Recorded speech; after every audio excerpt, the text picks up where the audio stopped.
Hello, everybody. Welcome back to SAFC Fan TV. We're all in a fantastic mood today as Sunderland have just beaten Doncaster 4-1. Can't think of any real negatives today. Deane, we're going to go with you first. Just your initial thoughts after that game, really. Why did we win? What went so well today? What caused it? I'm shocked. I mean, three players stand out in my opinion. Lee Burge with 2 penalty saves, Charlie White with 4 goals, and McGeady with 4 assists. I mean, it just shows what we've done. We just went down the left-hand side to McGeady. I mean, people, Doncaster fans says Halliday was the best right back in the league. He's not anymore. He's just been shown a new one. He's just been took the piss out of, basically. And what can I say? I mean, the performance on a whole was great. We kept the ball well. We did make the odd individual mistake. Their penalties, I thought the first one should have never been a penalty. He's given a handball, even though Luke O'Nine's probably been fouled, and he's just put his hands down and hit the ball and he's give a pen.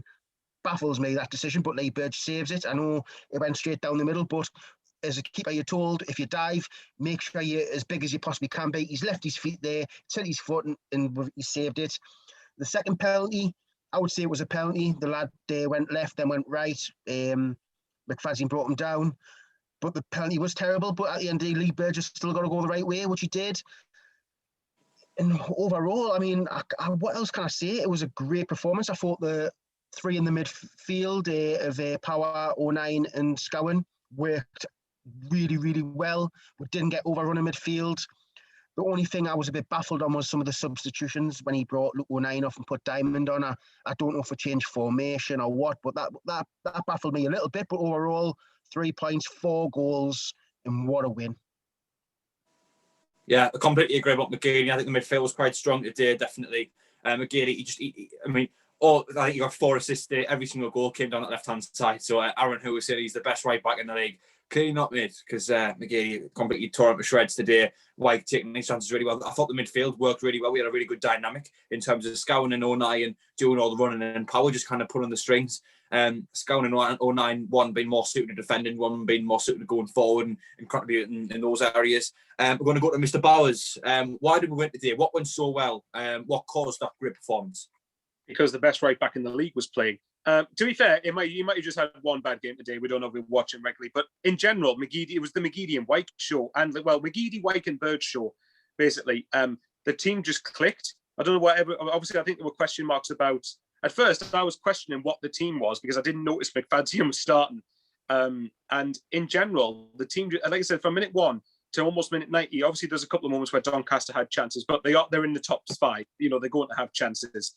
So that was an incredible, certainly first half in particular. Like, I was impressed. Like, I think the first 5 minutes or so, however, until whenever it was we scored our first goal, was a bit scrappy. But once we got the first goal, we did not look back. And I couldn't believe how easy Doncaster. I think there was an element of Doncaster probably playing nowhere near what they would expect. But at the same time, I think we deserve credit for getting into a 3-goal lead. And we're all 4 goals were headers from White, weren't they? It was literally cross from the left, header, cross from the left, header, like 4 times. Yes, the keeper maybe could have saved the second one, but in general, I was impressed with Sunderland's approach and attitude to the game. I was impressed that once we got in front, we didn't just sit back, we pushed for another one. Once we got the second, pushed for a third. Once we got the third, pushed for a fourth. Once we went 4-1 up, I think you could tell there was an element of seeing the game out. But by the way, I will say it was crucial that when we conceded, which wasn't Lee Burge's fault, by the way, that was just very unlucky. It just tends to happen. And the ball literally bounced in off his waist and bounced off the post, back off Burge's back and back in the net. So unlucky on that perspective, but the response was fantastic. Anyone who knows me knows I hate when you concede a goal. First of all, I hate conceding anyway. But when you concede a goal, you have the kickoff, pass. What we tend to do is pass backwards, hoof it, lose the ball. There's no point in kicking off if you're going to do that. What impressed me, we kept the ball. I'd love to know how many passes there was in the build-up to the cross for our 4th goal. There must have been a good dozen or so at least in there. Perfect response to conceding, get your 3-goal lead back. And we managed the game perfectly well in the latter stages. Burge saving 2 penalties is good for his confidence to react to an unlucky goal, because if those 2 penalties had been scored, that would have been a much nervier game. So can't complain all round. Can't complain. I think the response today was brilliant from the goals in as well, coming out at half-time. We weren't the same one-half team. I think we all kind of expected the second half would drop off a little bit. Maybe we would, or maybe we wouldn't concede, but we certainly wouldn't have the same intensity we had in that first half. But I didn't really think there was a drop. Like, I know obviously that the second half didn't quite go in a goals term as well as the first half did, but I still think that we matched Doncaster and we didn't drop off. We kept that same intensity and that same level of dominance there. We didn't let it fall off us. We kept going right at the very end. Going into Wednesday, I know we're going to have to make some changes, and I think we're probably all in agreement to take this game quite seriously, given it's now the semi-final, even if it is quite an insignificant trophy.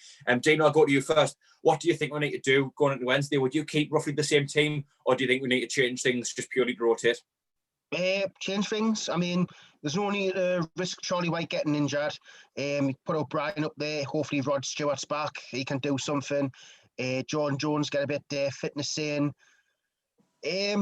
Put Patterson in, try and get his confidence up, or even Matthews. It's entirely up to the manager. Yeah, change it up. You don't need to risk injuries. I mean, like you said, the main priority is trying to get into the playoffs, because I still believe top two is not possible. I still believe playoffs is hard enough, but if we can play like we did today for the rest of the season, we can make top six, but we need to keep that consistency.